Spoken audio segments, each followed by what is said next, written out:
The man who predicted our digital future found his voice in a quiet Suffolk seaside town.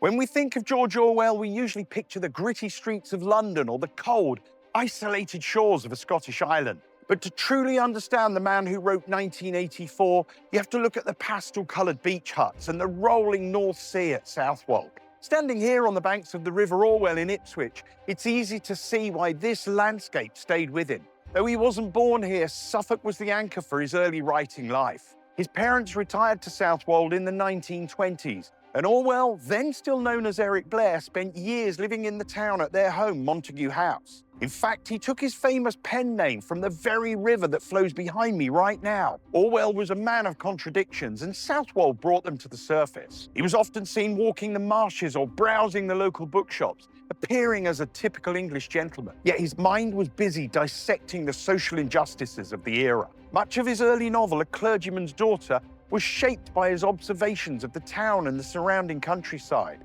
He drew directly on the stifling atmosphere of small-town life and the stark beauty of the Suffolk landscape to ground his stories in a reality that felt both familiar and deeply unsettling. He didn't just write here, he felt the weight of English tradition in every coastal breeze. And he used that tension to fuel his most radical ideas. Suffolk has a way of attracting literary giants who seek a deeper connection to the land. While Orwell was wrestling with political prophecy, Arthur Ransome was weaving the magic of the East Anglian waterways into his classic Swallows and Amazons series. He lived at Broke Farm near the River Orwell and spent countless hours sailing the Pin Mill and the Walton backwaters. Both men, in their very different ways, captured the essential spirit of the county, whether it was through a lens of social critique or the joy of a sailing cutter on a broad river.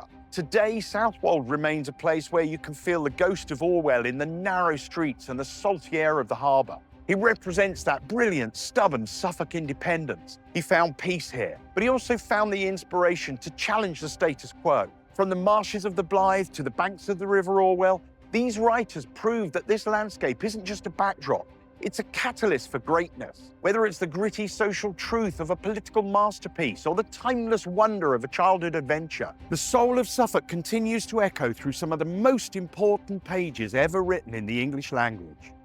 These videos help me spread the awareness of my holiday business, Woodfarm Barns and Barges, by sharing historic stories of Suffolk and some of the people who put Suffolk on the map. If you enjoyed this one, please hit like, please leave a nice comment, and please subscribe to our channel for more content like this.